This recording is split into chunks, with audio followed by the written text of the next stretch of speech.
What if I told you that the most important book in the world is one you've never seen, never voted on, and never agreed to live by? Every single day you wake up and participate in a system that quietly measures your worth. You work, you earn, you spend, you save, and sometimes you borrow.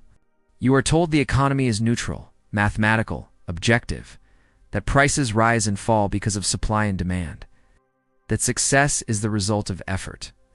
Failure is a personal mistake. But behind all of this is a deeper question that almost no one is encouraged to ask. Who is actually keeping score? It's not your bank app. It's not the stock market numbers flashing on a screen. And it's not even governments in the way most people imagine. Beneath the visible economy exists an invisible record, a living ledger that tracks obligations, power, and priority. Ow! It decides whose losses are forgiven, whose debts are enforced, and whose future gets spent before it even arrives. You are already written into this ledger, not by name perhaps, but by role. And once you understand that, the global economy starts to look very different. To understand how we got here, we need to go back long before modern money, before banks, before markets as we know them. In early human societies, economies were not built on coins or paper, but on relationships. People owed each other labor, food, protection, loyalty. These obligations were tracked by memory, tradition, or eventually by scribes working for temples and rulers. Those early ledgers were not just financial tools. They were instruments of power. If you controlled the record of who owed what, you controlled society. In ancient Mesopotamia, debts were written on clay tablets and stored in temples. When debts grew too large and threatened mass unrest, rulers would periodically erase them entirely. These were called debt jubilees, and they weren't acts of generosity, they were acts of survival. Leaders understood something fundamental. When debt grows faster than the real economy, society destabilizes. That lesson would be learned, forgotten, and relearned again and again. As trade expanded and economies became more complex, physical money emerged. Gold and silver coins made exchange easier, but they created new problems. Transporting metal was dangerous, heavy, and inefficient. So merchants and goldsmiths began storing valuables and issuing receipts. At first, these receipts were simply claims on real metal. But over time, people stopped asking for the gold back. They trusted the paper. That trust changed everything. The receipts became money, even though they were only promises. And the people issuing those promises noticed something critical. Not everyone redeemed their claims at the same time. It's allowed them to issue more claims than the gold they actually held.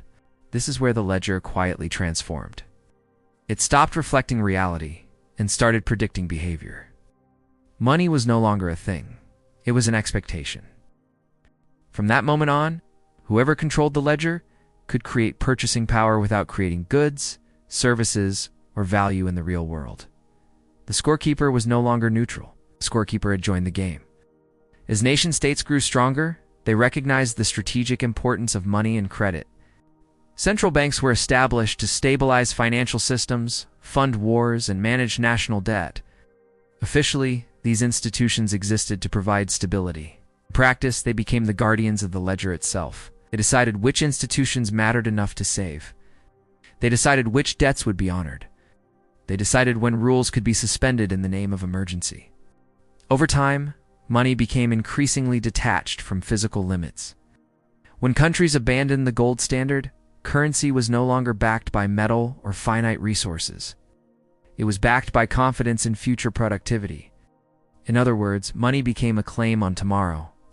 The ledger began pulling the future into the present. This worked as long as growth continued. But growth has limits, especially in a finite world.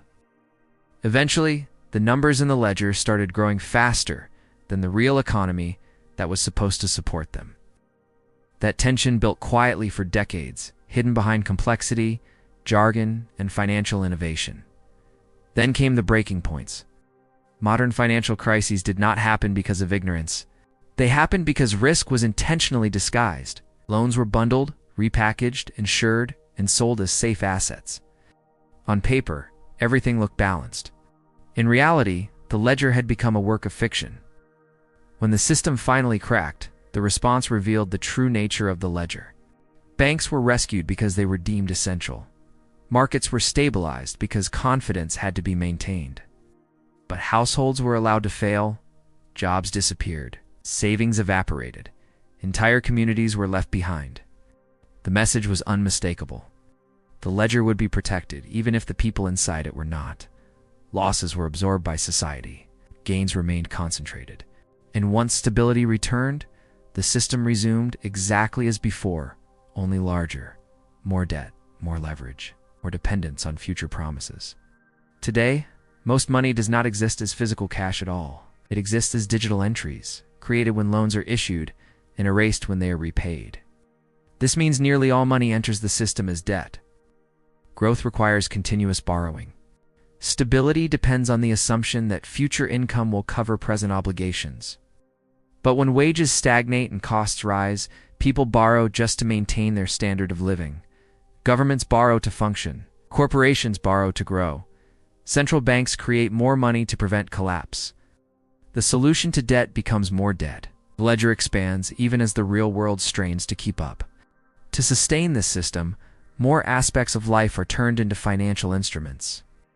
Housing becomes an investment vehicle. Education becomes a loan contract. Healthcare becomes a balance sheet. Even your future labor is priced, discounted, and traded indirectly. Your time is no longer just yours. It is collateral. After every crisis, reforms are announced. New rules are written. New safeguards are promised. But the core structure remains untouched. The same institutions stay closest to the ledger. The same incentives reward risk-taking during booms and protect failure during busts. This is not because no one knows what the problem is. It's because the system functions exactly as designed. As long as money is created as debt and controlled by those who manage the ledger, inequality is not an accident. It is the outcome. If you zoom out far enough, the pattern becomes obvious. Credit expands. The ledger grows faster than reality. Social stress increases. Eventually, something gives. Either confidence collapses or control tightens to preserve the system. History is filled with examples of this cycle. Ancient empires, colonial powers, industrial nations, financial superpowers. The technology changes, the language changes, the ledger remains. Right now, asset prices soar while productivity struggles to keep pace. Emergency measures become permanent. Temporary policies never end. The future is continuously borrowed against to stabilize the present. The ledger still balances, but only because tomorrow is being consumed today. So who really keeps score in the global economy? Not a single villain, not a secret meeting room, but a structure of incentives embedded into financial systems, protected by law, normalized by complexity, and enforced by necessity. Those closest to the ledger shape reality. Those farthest from it absorb the cost. Most people never question it because they never see it. The ledger is invisible by design. But once you understand that money is not wealth, only a claim on future resources, everything changes. Once you realize that crises reveal who the system is built to protect, patterns emerge. And once you see that true power lies in defining what counts as value, obligation, and risk, the story becomes clear. No ledger lasts forever. When obligations exceed capacity, when trust breaks, when numbers lose meaning, systems reset. Sometimes through reform, sometimes through collapse, sometimes through conflict. The real question is not whether this ledger will change. The real question is, who will get to rewrite it? If this video changed how you think about money, debt, and power, stay here. Subscribe for deeper explorations into the hidden structures shaping your life. Like the video so others can find it. And leave a comment with one question about the economy you were never taught to ask, because once you see the ledger, you can't unsee it.